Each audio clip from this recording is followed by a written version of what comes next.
Listen to me, please, everyone, just sit down! I will not. No. The people deserve to know the truth about the missing funds. Get your hands off that gate, Mr. Grant, or I'll have you arrested right here. Margot Pierce's voice cut through the dry Nevada air like a whip. She stood on the gravel road in front of my property, the HOA emblem on her clipboard flashing in the sun. 2 board members hovered behind her like hyenas, waiting for the first drop of blood. And next to them, a sheriff's deputy rested one hand on his belt, the other shading his eyes against the glare. I didn't move. The metal gate creaked in my grip, the desert wind pushing sand across my boots. "This gate," I said slowly, "is on my property. You're standing on it." Margot's lips curled. "This land," she snapped, "is part of Desert Edge community jurisdiction. You can't build, modify, or restrict access without HOA approval. You're in violation of Section I cut her off." "Section nothing," the deputy blinked. I opened the case under my arm and pulled out a stack of documents. County deed filed June 22nd. Survey map from 1949. See this red line? That's the property boundary. You're 10 feet inside it. Margot glanced at the map but didn't step back. "I don't care what your little papers say, Mr. Grant. That lake behind you has been managed by this community for 2 decades. You can't just lock people out because you think you found a loophole." "I didn't find a loophole," I said. "I bought the land." The deputy cleared his throat. "Mr. Grant, maybe we should step back and talk this through." I turned to him, calm but deliberate. "Deputy, you want to see something?" I flipped open my laptop and scrolled to the scanned document I'd found last night. Title 33, Code of Federal Regulations, Section 3, 129.4. He leaned closer. "What's this?" "It's federal jurisdiction," I said. "That lake is connected to the Sweetwater Basin through a 1,947 underground culvert. It falls under the Army Corps of Engineers, which means neither the county nor this HOA has any authority over it." Silence. Even the wind seemed to stop. The deputy rubbed his chin. "You're saying the lake's federal?" "I'm saying," I replied, "they've been pretending to own something they never had a right to touch." For the first time, Margot's confidence faltered. "That's ridiculous," she said, but her voice cracked slightly. "That's community property." "Then show me your deed." Her mouth opened, then closed. She glanced at her 2 board members, but they didn't meet her eyes. The deputy finally stepped back, radio crackling at his shoulder. "All right," he said. "No one's getting arrested today. Miss Pierce, I suggest you contact your legal department. Mr. Grant, keep the gate open until we verify everything." I nodded, though my jaw clenched. When they left, I stood alone by the gate, the dust swirling around me. That was the 3rd visit from law enforcement this week. It had been 11 days since I bought the property, 2 acres, one old lake, one dream of silence after 20 years in corporate engineering. I'd left Las Vegas for this, a place where the air smelled of sagebrush and the nights were black enough to see the Milky Way. But peace had turned into war the moment I'd hung the private property sign. The HOA claimed the lake was theirs, their community amenity. They said it had been maintained with residents' fees for years. When I pointed out the deed, they laughed. When I sent them emails with legal documents, they ignored me. When I refused to let their landscapers cross onto my land, they called the sheriff. 3 times in 1 week.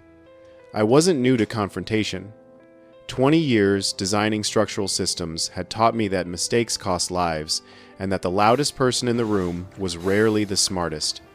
But this wasn't business. This was personal. That lake wasn't just a piece of water. It was the last gift my father left me. He'd bought it in 1972, when it was still just a ranch pond, carved out by miners a century earlier. I grew up casting lines into that murky water with him, learning patience in silence. When he died, I scattered his ashes in the reeds near the northern shore. The spot was sacred to me. And now, an HOA president in a linen suit was calling it community property. I spent that night in my workshop, the sound of crickets outside, the air heavy with dust and memory. On my laptop screen glowed a trail of digital breadcrumbs, maps, permits, and scans of handwritten letters from the county archives. Somewhere in that paper trail, I would find the truth. By 2 a.m., I had it. A faded Army Corps permit from 1947, stamped and signed in blue ink. Authorization for installation of drainage culvert connecting Grant Pond to Sweetwater Basin. Grant Pond, not Desert Edge Lake. They had renamed it to Erase the Truth. The next morning, I woke before sunrise. The desert was still cool, the sky bruised purple. I grabbed a shovel, waders, and a soil probe, then headed for the eastern bank. The air smelled of rust and algae. My boots sank into the soft mud as I waded waist-deep into the shallows. It took 30 minutes of probing before metal met metal, a hollow clang that sent a jolt through my chest. There it was. I knelt, clearing silt with my hands until the curved rim of concrete emerged from the mud. A culvert, exactly where the old map said it would be. I ran my fingers along its edge and felt the faint vibration of moving water. It was still alive, still connected. For a moment, I just stared at it, the sun rising behind me. That culvert was proof, physical, undeniable. I pulled out my phone and started taking pictures from every angle, embedding GPS coordinates into each shot. Then, I opened the Army Corps regulation again, scrolling through the clauses until I reached the line that changed everything. All waters connected to navigable waterways, whether direct or through constructed channels, shall fall under federal jurisdiction. I whispered it aloud, the words heavy with satisfaction. Federal jurisdiction. That meant no HOA could regulate fishing, boating, or maintenance. No HOA could charge fees or fine homeowners. Every rule they'd enforced for 20 years was built on a lie. I laughed quiet, short, almost bitter. When I got back to the house, I spread the evidence across the kitchen table. Old plats, new photos, annotated maps. The culvert's GPS line traced a direct route to Sweetwater Creek, half a mile east, crossing under Desert Edge's manicured golf course. I could already see how this had happened. Sometime in the 1990 seconds, when the community expanded, the HOA had annexed everything west of the course, including my father's land. The county clerks had gone digital, scanning documents into a database that rarely got checked. Someone had assumed the lake belonged to the subdivision, added it to their common amenities, and started collecting maintenance fees. Year after year, presidents changed, paperwork vanished, and the lie became tradition, until I bought the land and asked one inconvenient question: show me the deed. At noon, I sent Margot Pierce an email with a single line: "You're enforcing jurisdiction over a federal waterway. Stop now before it becomes a criminal issue." 5 minutes later, she replied, "We'll see what the board attorney says about your baseless threats." Of course, people like Margot didn't back down when proven wrong. They doubled down. By sunset, I heard engines outside. I stepped onto the porch. 3 SUVs were parked near the fence. Margot was there, sunglasses on despite the fading light, flanked by 2 men I didn't recognize. One was Clayton Reese, their security liaison, a former cop with a gut full of beer and a holster he shouldn't have still owned. "Evening, Mr. Grant," Margot called. "We're here to issue a cease and desist notice for unauthorized construction activity." "Construction?" I asked. "You mean my fence?" She smiled thinly. "You're altering the perimeter of community property without a permit. That's a violation." "You mean my property?" I said. Clayton stepped forward, hand hovering near his hip. "Ma'am, you want me to call it in?" Margot tilted her head, considering. "No, not yet." I felt the air tighten between us. 3 against 1, the sun sinking red behind the ridgeline, the cicadas gone silent. "You're trespassing," I said. "Get off my land." Margot's smile vanished. "You think you're smarter than us, Miles? We've been running this place for 20 years. You really believe a piece of paper changes that?" I didn't answer. I just lifted my phone and snapped a photo, 3 faces, 1 sign behind them reading "Privet Property." "Smile," I said. "That's evidence of trespassing." her face flushed crimson. "You'll regret this. Maybe, but not tonight." They left after a few minutes, tires kicking up a trail of dust that hung in the air long after they were gone. I stood there until the night swallowed everything but the glow of my porch light. I wasn't afraid, but I understood something I hadn't before. This wasn't a misunderstanding. It was a campaign. They wanted me gone, and I was just getting started. That night, I uploaded every document, every photo, every video to a cloud drive. Then I printed duplicates and stored them in a fireproof safe. I wasn't going to let anything disappear. At 2 a.m., I wrote a single sentence on the whiteboard above my desk. When people claim authority they don't have, the evidence will expose them. Then, under it, another. Tomorrow, I prove it. I didn't sleep. Outside, the wind howled across the desert, carrying grit that hissed against the windows like static. In that sound, I heard my father's voice, calm, patient, reminding me that the truth didn't shout, it just waited to be uncovered.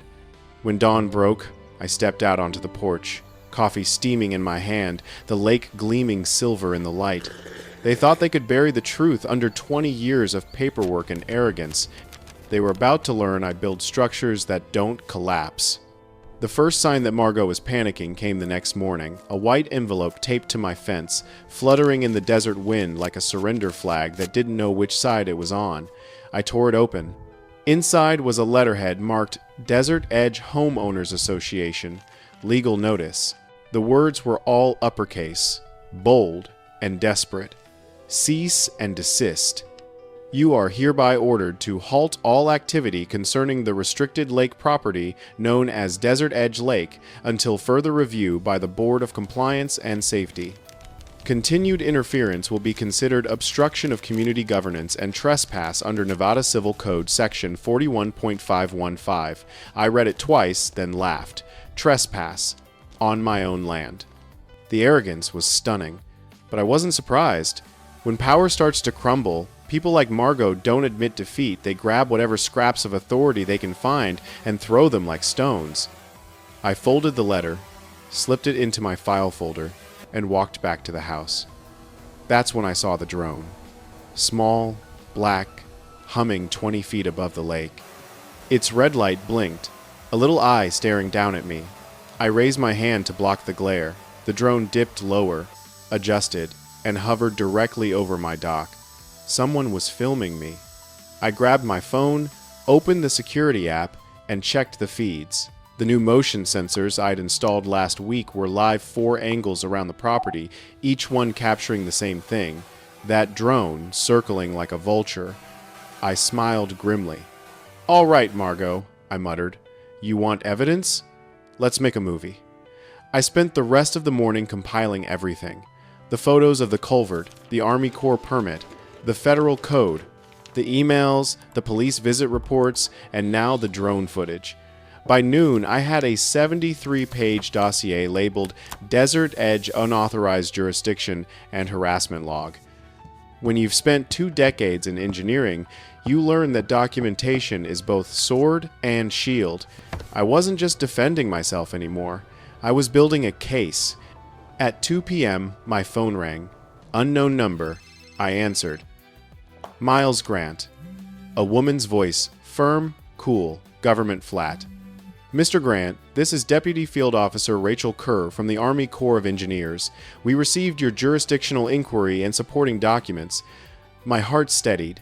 "And?" "You're correct," she said. "Based on the 1,947 permit and hydrological mapping, that water body qualifies under federal jurisdiction.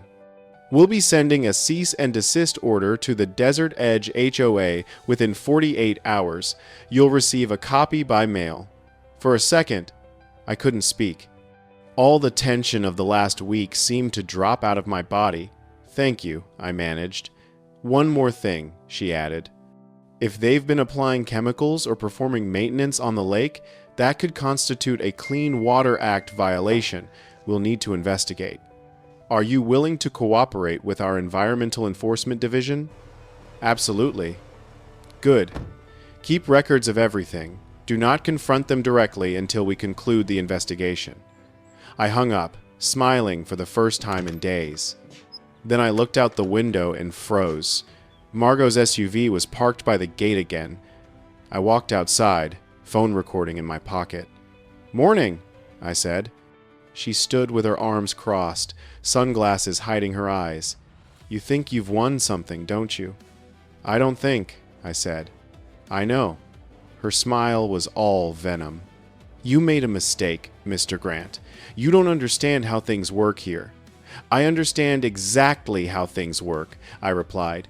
"And that's the problem." She stepped closer.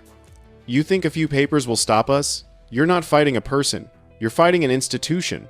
We control the bylaws, the lawyers, the inspectors, even half the sheriff's office. You think anyone cares about your little culvert?" I met her gaze. "You just told me everything I needed to know." Her jaw tightened. "You should be careful what you record." I tilted my head. "I'm not recording. That was a lie." She smiled faintly, satisfied, then turned and walked toward her SUV. Halfway there, she paused. "By the way," she said over her shoulder, "you might want to check your mailbox. I sent you a little surprise." The surprise was a lawsuit, a thick packet waiting for me when I got to the post office that afternoon. Filed in county court, Desert Edge HOA versus Miles Grant civil complaint for public nuisance, property obstruction, and harassment of association officials. I flipped through the pages. They accused me of threatening board members, building without permits, and creating an atmosphere of hostility. It was a farce, but it was a strategic one. Margot was trying to drown me in legal fees before the truth could surface.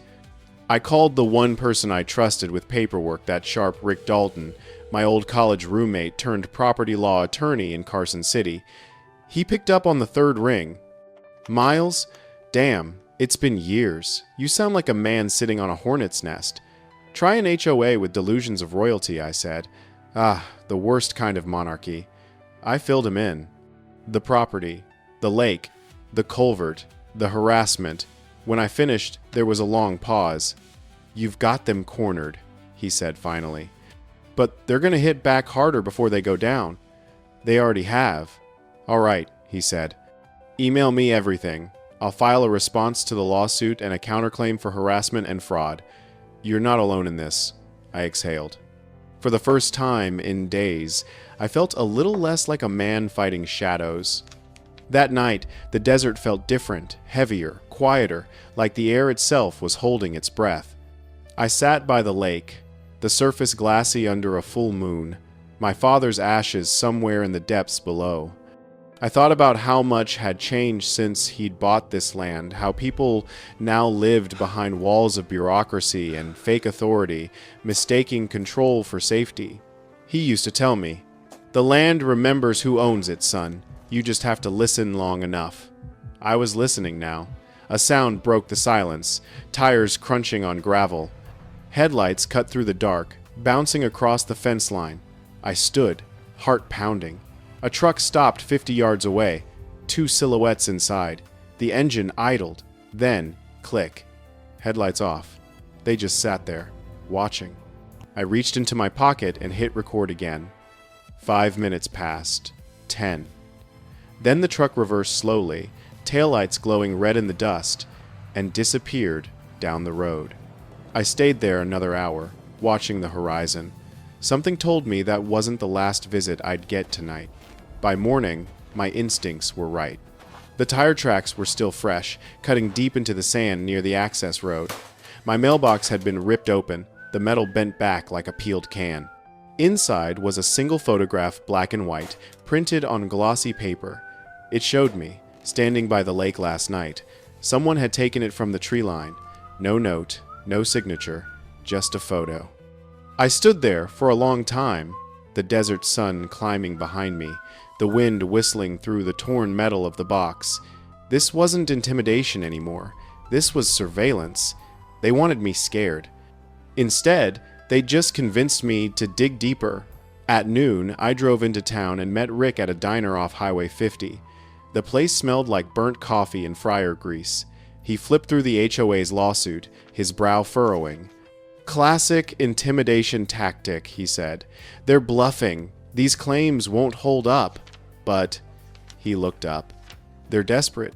That means you're close to something. I already found the culvert. I have proof of federal jurisdiction. He nodded slowly. Then she's hiding something bigger. Financial, maybe? Misuse of funds? You said they've been collecting lake maintenance fees for 20 years? Yeah.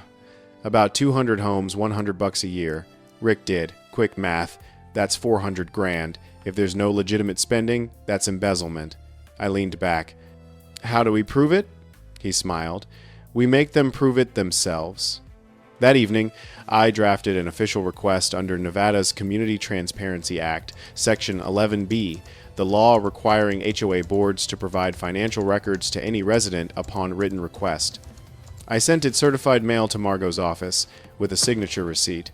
They had 30 days to comply. 30 days to either produce real accounting or expose the fraud.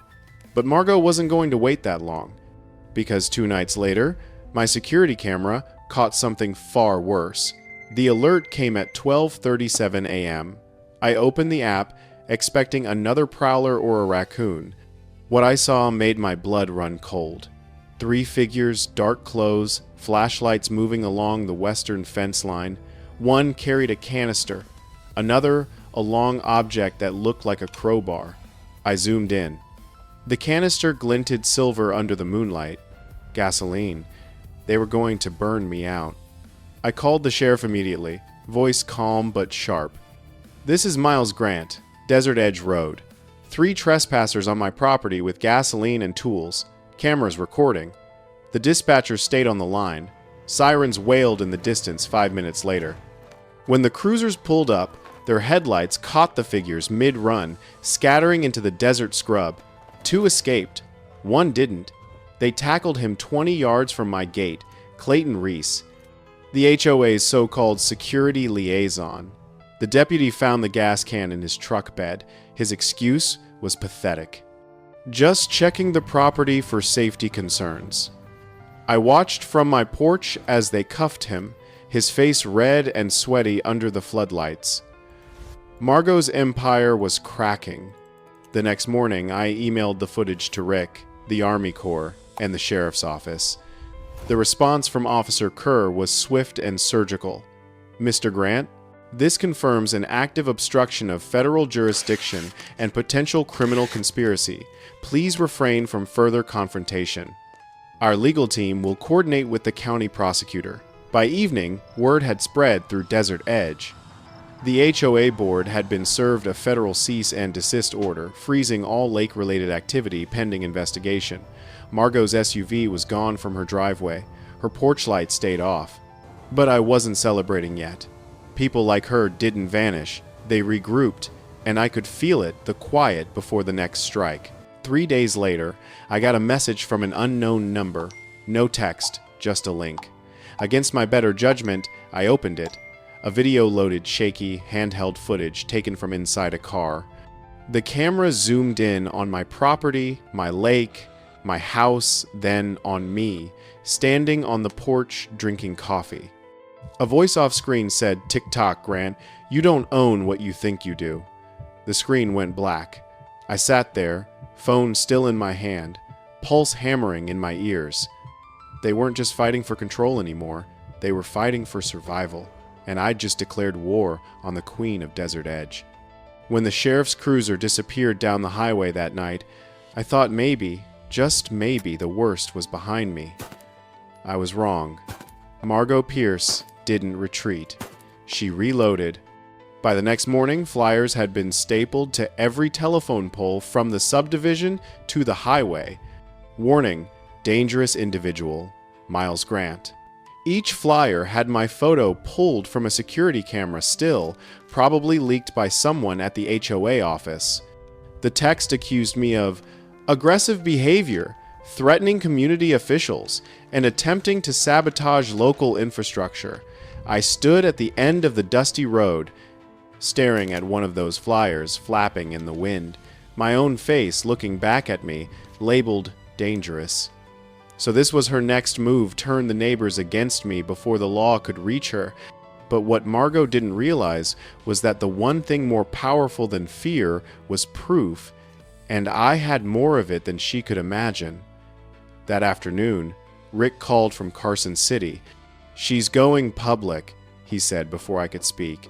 "The HOA's claiming you're a danger to the community, citing the lawsuit. They even gave a quote to the local paper." "Let me guess," I said, pacing the porch. "I'm a violent squatter with a vendetta against hard-working volunteers?" He chuckled darkly. "Pretty much word for word." "Good," I said. "Then she's running out of options. What's your next move?" I looked at the lake, sunlight glinting off the ripples where the culvert fed invisible current beneath. "I'm going to hit her where it hurts most." "And where's that?" "In her books." That night, I started digging. The Nevada Community Transparency Act gave homeowners the right to inspect HOA financials within 30 days of request, but I wasn't going to wait that long. Using archived public filings, I began tracing payments from Desert Edge's annual reports, cross-referencing tax ID numbers with state-registered businesses. Most of the expenses looked normal: landscaping, lighting, security patrols. But one entry stood out: lake maintenance and environmental care. $84,000 annually. $84,000 every single year. The listed vendor? Sagewater Environmental Solutions, LLC. I looked up the business license. Registered to Margot Pierce's home address. I leaned back in my chair, exhaling slowly. You stupid, arrogant snake. I printed everything: state filings, invoices, bank routing numbers, payment schedules. The trail was clear as day. She'd been funneling money through her own shell company for years, disguising it as lake upkeep. And it got worse. A second LLC, Desert Edge Legal Consulting, had collected advisory fees totaling nearly $200,000 across 5 years. The signatory? Clayton Reese. The same man arrested for trespassing with a gas can on my property. They hadn't just broken the law. They'd built an empire on fraud, intimidation, and fear, and nobody had ever looked close enough to notice. Until me. The next morning, I emailed the entire file to Rick. His reply came within minutes. "Holy hell, Miles. This is bigger than I thought. We can refer this to the district attorney. But before we do get the community on your side, once the people see the numbers, she's finished." That made sense. The HOA had thrived because everyone believed they had no choice but to obey. If I could prove that belief was built on lies, she'd lose her army overnight. So, I did something reckless. I printed 50 copies of the documents and dropped one into every mailbox in the neighborhood. No note, no signature, just a simple cover page. Where did your money go? Lake maintenance fees, $84,000 per year. Sagewater Environmental Solutions, LLC. Owner, HOA President, Margot Pierce. By sundown, the entire town was buzzing. At 7 p.m., my phone started ringing non-stop. First, a man named Tim who lived on the east side. "Is this real?" he asked, voice shaking. "She fined me $500 last year for a broken mailbox. Now I find out she's been paying herself? It's real," I said, "and there's more." Next came a woman named Linda. "She told us the lake was owned by the HOA," she said. "She made us sign some maintenance consent form. Can we sue her?" I hesitated, then said yes. "But first, we make it public." By the time I hung up, half the neighborhood had my number. That's when Margot finally called. "Mr. Grant," she began, voice calm but tight, "you've just made a very serious mistake." I smiled, even though she couldn't see it. "Funny, I was about to say the same thing. You distributed false financial records, invaded HOA property, and interfered with community operations. I distributed public records," I said, "filed with the Nevada Secretary of State. And if I recall, it's illegal to lie on those filings, but please keep talking." "You don't know who you're dealing with," she hissed. "Do you have any idea how many people depend on me, how much power I have?" "Yeah," I said softly, "too much." There was a pause, then the sound of a shaky exhale. "You think you can turn this town against me?" I don't need to, I said. You already did that yourself. She hung up. 2 days later, the HOA announced an emergency meeting open to all residents. I didn't need to guess what it was about. She was going to try to crush me in public. But what she didn't know was that I'd been preparing for this moment since the day I moved here. I packed the evidence binder, neatly labeled tabs, copies for distribution, and drove into town. The Desert Edge Community Center sat at the end of a long cul-de-sac, a stucco fortress glowing under floodlights. Dozens of cars lined the street. People were pouring through the doors, murmuring, restless. Inside, the air was thick with tension. The stage at the front held a folding table with 5 chairs, the board. Margot sat in the middle, wearing her signature white blazer like armor. Her expression was ice. She tapped the microphone. "Let's bring this to order," she said, her voice echoing off the walls. "We've called this emergency meeting to address the misinformation being spread about our community leadership. I stayed near the back, arms crossed, binder tucked under my arm. Misinformation," she continued, "designed to cause panic and division. The individual responsible is not a member of this association and has been involved in multiple incidents of harassment and destruction of property." A murmur rippled through the crowd. Some people glanced my way. Margot raised a stack of papers. "This is the lawsuit filed against him for public nuisance and threats. He is a danger to our neighborhood and an enemy of our values." I stepped forward. "Mind if I respond?" Her jaw clenched. "You're not recognized." "Then I'll speak anyway." The room fell quiet. I walked up the aisle, the binder under my arm, and set it down on the front table. 50 pairs of eyes followed me. "I'm Miles Grant," I said. "I live on the old Grant property by the lake land that's been in my family since 1947. I opened the binder, flipping to the first page. "This," I said, holding up a printed certificate, "is the original Army Corps permit connecting that lake to Sweetwater Basin. That means it's under federal jurisdiction, not HOA, not county. Federal." I let that sink in. "Now, you've all been paying annual lake maintenance fees, about $84,000 a year. You were told it went toward dredging, cleaning, upkeep." I turned the page. "But the company receiving those payments, Sagewater Environmental Solutions, doesn't exist outside a mailbox." I tapped the address. "This mailbox. At Margot Pierce's home." Gasps. Margot's face drained of color. "That's a lie," she shouted. I handed the document to the nearest resident. "These are state filings, public record. Anyone can verify them online. Go ahead." He scanned the page, then looked up, pale. "She's telling the truth," he said quietly. "It's her address." The crowd erupted. Margot slammed her palm on the table. "Enough! He's manipulating you." "Manipulating?" I said. "You mean like when you had your security guy pour gasoline on my fence?" Her mouth opened, but no sound came out. "That's right," I said louder now. "Caught on camera. Filed with the sheriff. Clayton Reese, your right-hand man. He's facing charges." Someone in the back shouted, "Is that true?" Another voice answered, "It's in the arrest record." The room turned to chaos, shouting, cursing, people demanding answers. Margot tried to speak over the noise, but the microphone squealed with feedback. She slammed it down, glaring at me. "You don't know what you've done, Miles." "Oh, I think I do." The board treasurer, a nervous man named Philip, stood slowly. "Margot," he said, voice trembling, "I think we should let him finish." Her head snapped toward him. "Sit down." He didn't. "We've all asked to see the books. You said you'd show us. You never did. This isn't the time."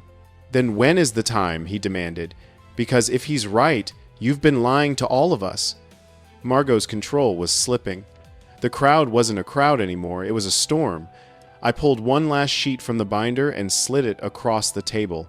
"Here's the bank record showing payments made to Clayton's company for legal consulting. You know what that company's listed as now?" She didn't answer. "A towing business. Dissolved last year." Her hand trembled as she grabbed the paper, scanning it with wild eyes. "This meeting is adjourned," she shouted.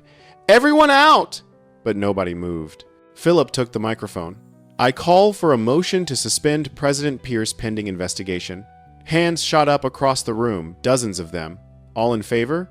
A wave of voices answered as one. "Aye." Margot froze, her face pale and stunned. For the first time, she looked small. "Motion passes," Philip said softly. "You're suspended." Margot gathered her things with shaking hands and walked out. No one stopped her. When the doors closed, the silence felt heavy, relieved, but uncertain. Philip turned to me. "Mr. Grant," he said, "I don't know how to thank you." "Don't," I said. "Just finish what I started. Make this place honest again." He nodded, eyes weary but resolute. As people began to leave, some came up to shake my hand.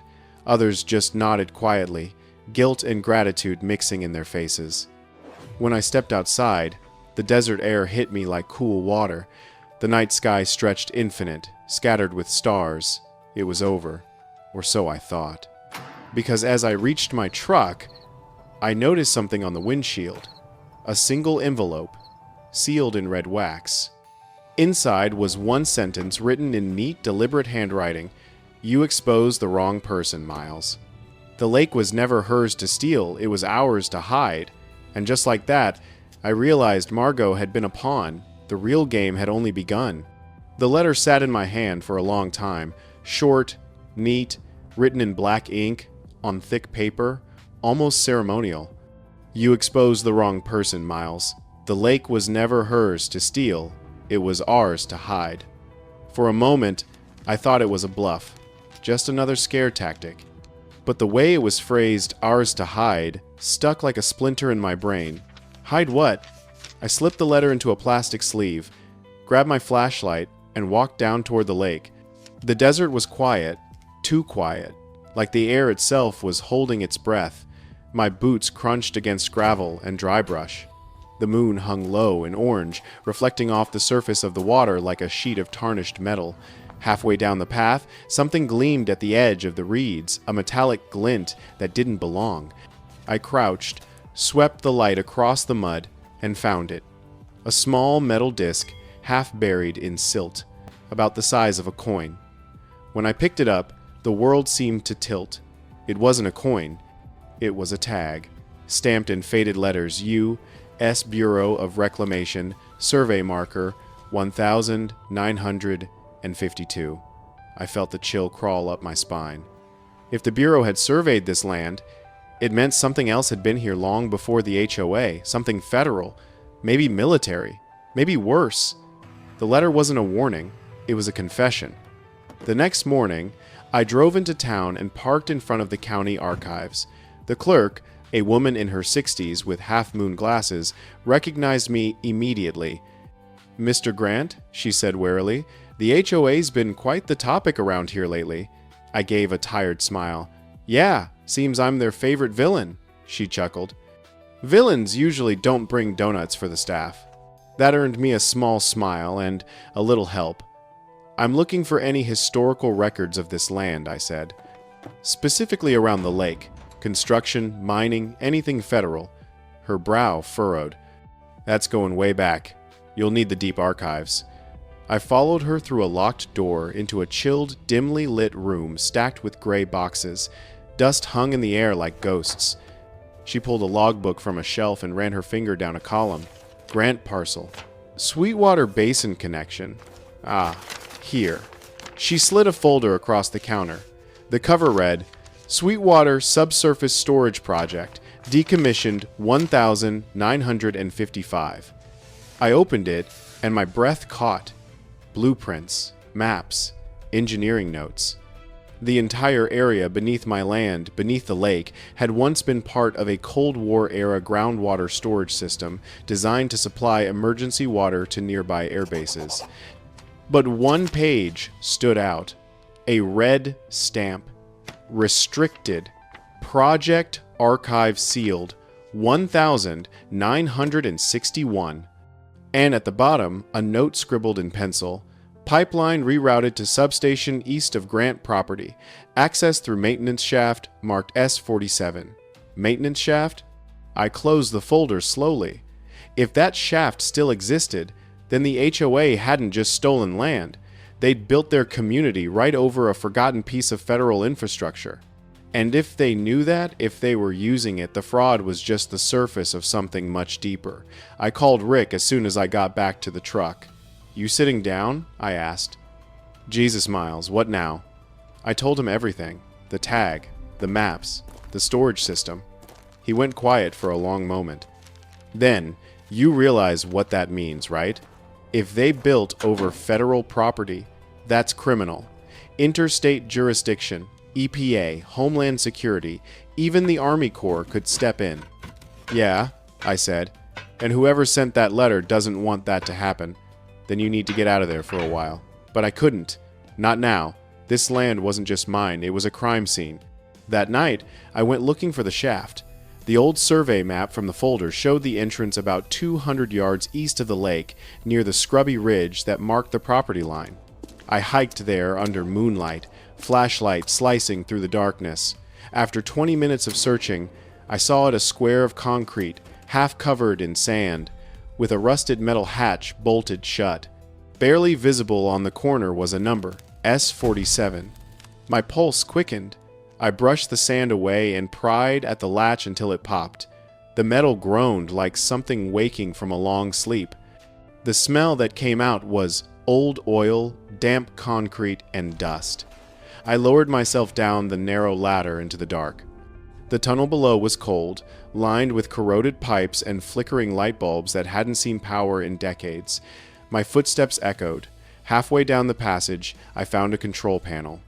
"Name's not important," he said, "but if you've been digging into Desert Edge, you've already read it somewhere. Then you're HOA?" He smiled faintly. "Not exactly. Let's just say we funded it."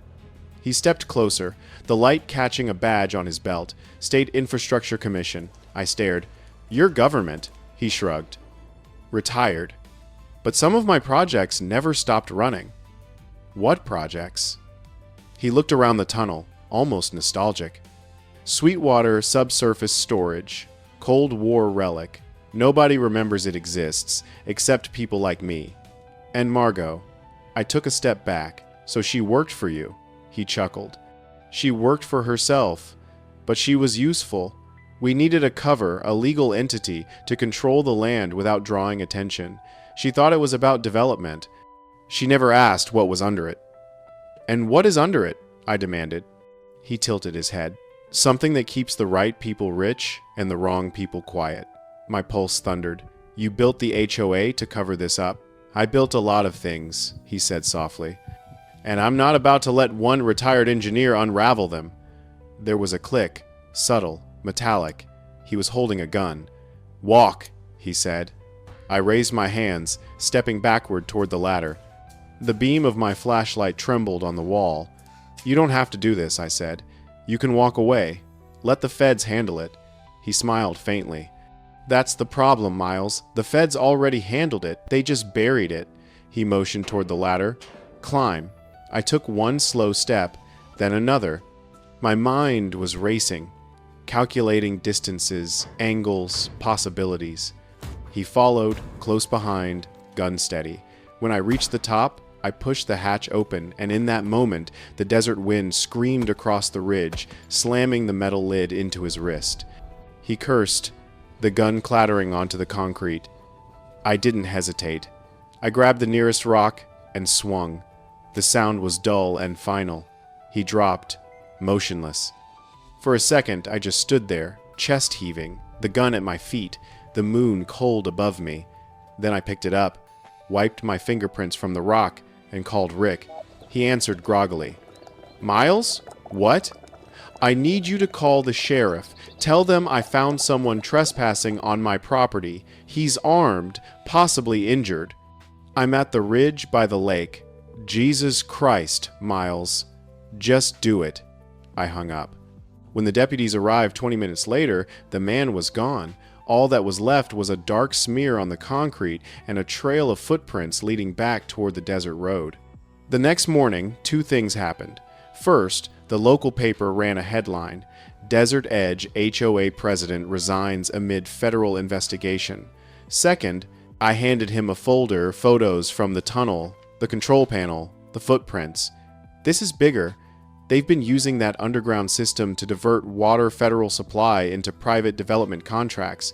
The HOA was just the mask, Margot was the puppet, and now her puppeteer's running scared. Rick leaned back, whistling low. So what's your plan? I smiled. Same as before, let them finish building their own trap. That night, I opened my laptop and started a new document. Title: The Sweetwater Files. I uploaded everything: photos, audio recordings, legal filings, even the mysterious letter.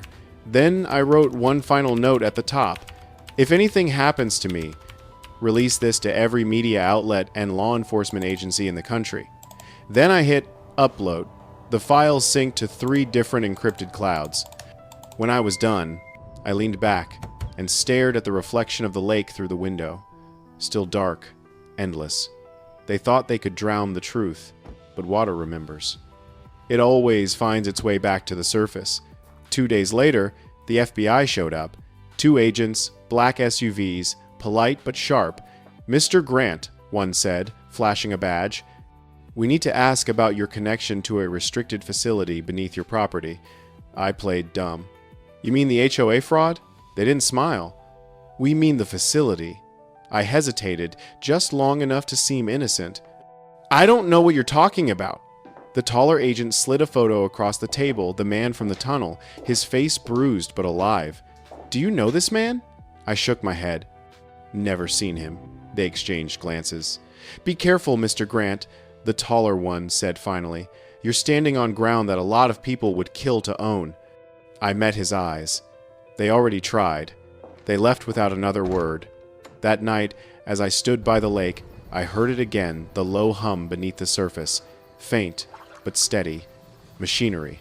Pumps still running somewhere deep below. The system was still alive, and so was the secret buried under it.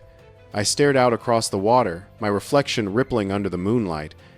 Margot's empire was gone, but the machine she served was still moving slow, silent, unstoppable. Maybe I couldn't destroy it, but I could expose it, and sometimes that's enough. I picked up my phone, opened my camera, and hit record. "Name's Miles Grant," I said, voice steady. "This is the truth about the land they tried to steal and the secret they buried beneath it." The red light blinked on. The story began. I uploaded the video at 2:17 a.m. No music, no cuts, no clickbait title, just the truth. Rick called at lunchtime, voice half shocked, half exhausted. "You realize you just made yourself a target, right?" "Already was," I said. He sighed. "Yeah, but now you're a famous target." The county sheriff's office confirmed that the man I'd met underground, real name, Edward Lorne, retired from the State Infrastructure Commission, had disappeared again. His house was empty, his bank accounts frozen, his car found abandoned 50 miles east, near a dry riverbed. Federal agents visited twice that week. They didn't question, they warned. One of them, a younger guy with sharp eyes, leaned against my porch railing and said, "Mr. Grant, sometimes truth isn't the same as justice. You can't unearth certain things without burying yourself with them." I didn't respond. He gave a slow nod, like he already knew I wouldn't listen, then left a card on the table. Special Agent C. Ramirez, U.S., Department of Water Resources Enforcement Division. Never heard of that division before, and I worked in civil engineering for 20 years. 3 nights later, I woke to the sound of engines. Not 1, 3. Headlights cut across the front yard, black SUVs, windows tinted, no plates. My cameras picked up movement, 6 men, dressed in dark tactical gear, no insignia. They didn't knock. They fanned out in silence, scanning the perimeter. I slipped out the back door, moving low along the fence line. The Glock from the nightstand tucked in my waistband. My phone buzzed. Motion alert after motion alert. They were inside the house now. I heard the front door crash open. A voice barked, "Clear the rooms, secure the drives." My stomach turned cold. They weren't thieves. They were cleaners. Government. Private contractors. Who knows, but they weren't leaving until they wiped every trace of what I'd found. I ran. Through the mesquite and sand, the moon barely lighting the ridge ahead. My boots kicked up dust like smoke. Behind me, the sound of footsteps synchronized, methodical. Then a voice through a megaphone. "Miles Grant, stop running. You are in possession of classified materials." I didn't stop. Instead, I veered toward the one place I knew they wouldn't follow the old maintenance shaft. The hatch was still open from before. I slid down the ladder just as flashlights broke the ridge above me. The tunnel swallowed me in darkness. I turned off my light and moved fast, the air thick with dust and memory. I could hear them above, boots scraping on metal. Then silence. For a moment, I thought they'd left. But when I reached the pump control panel, the lights flickered to life. All of them, one by one. Then came the sound of machinery deep below. The system was powering up. A deep mechanical roar shook the tunnel. Water surged through unseen pipes. The pressure gauge on the wall spun wildly, its needle slamming against the red zone. Someone had reactivated the Sweetwater network. I slammed the emergency valve. It didn't move. The handle was welded shut. Whoever turned this on wanted it to stay on. Then the ground trembled a low rumble that felt like thunder under my feet. Cracks split along the tunnel walls. Dust rained from the ceiling. The old infrastructure wasn't built for this kind of stress. It was going to blow. I ran for the ladder. The air grew thick, heavy with humidity and fear. I climbed, muscles screaming, as the sound below turned into a roar. When I reached the hatch, I shoved it open and tumbled out into the desert night. Behind me, the earth convulsed. A geyser of water exploded from the ridge, shooting 50 feet into the air, glittering under the moonlight like liquid fire. The Sweetwater system had ruptured. Water, decades old, trapped beneath the desert, was now flooding back to the surface, reclaiming what was once buried. By morning, it was on every news channel. Satellite footage showed a shimmering new lake stretching across what used to be the HOA subdivision. Homes flooded, roads gone, power lines twisted and drowned. Reporters called it the Nevada Spring. Scientists called it a hydrological anomaly. I called it justice. Margot Pierce, the disgraced HOA president, was found 2 counties over, hiding in a motel. When confronted by the press, she said only one thing: you can't fight something that doesn't officially exist. Then she disappeared again, released on bond, never to be seen after that week. The government moved fast. They fenced off the entire area within 48 hours, citing public safety and contamination concerns. Every video I posted vanished from the internet copyright strikes, takedown notices, blank links. But not before millions had seen them. Rick called again. "They're erasing you.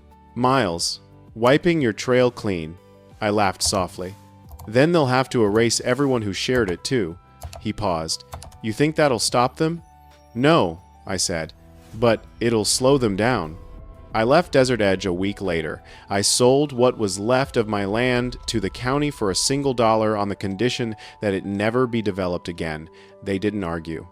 I packed my tools, my files, and a single photo of my father standing by the lake back when it was still just water and sky, before the lies, before the greed.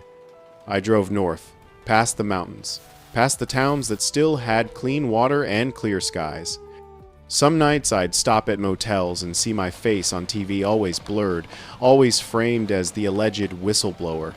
Other nights, one evening, I sat by the river behind my cabin, watching the current move under the fading light. I pulled a small drive from my pocket, one of 3 I'd made before everything went dark, and tossed it into the water. The current carried it away, spinning once before disappearing beneath the surface. Some truths don't belong to one person. They belong to time. A week later, a podcast episode went viral. Title: The Grant Files. It used clips from my deleted videos, reconstructed with narration and leaked documents. The host ended with a line I recognized instantly because I'd said it once to a camera before everything fell apart. Water doesn't care who claims it. It only remembers where it's been. The story was out there again. Different voices, same truth. And maybe that was enough. I don't know what happened to Edward Lorne, or to the agents, or to the buried machinery still humming beneath the Nevada sands. But sometimes, when I check the satellite feed, I see something strange. The lake now called Sweetwater Basin glows faintly at night, as if lit from below. Officials say it's harmless bioluminescence caused by algae.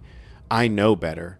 I've seen the kind of light that only comes from power no one was meant to touch, and I can't help but wonder how long it'll be before someone else goes digging.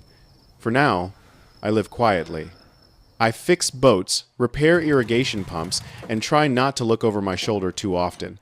But the habit never dies. Every time I hear a car door close outside, I still listen for the sound of boots on gravel, still half expecting someone to say, "You should have left the hatch closed." Maybe one day they'll come for me again. Maybe they already have. But if they do, they'll find nothing left to take just a man, a memory, and the ghost of a lake that never stopped fighting to be seen. The desert always wins, because it remembers, and so do I.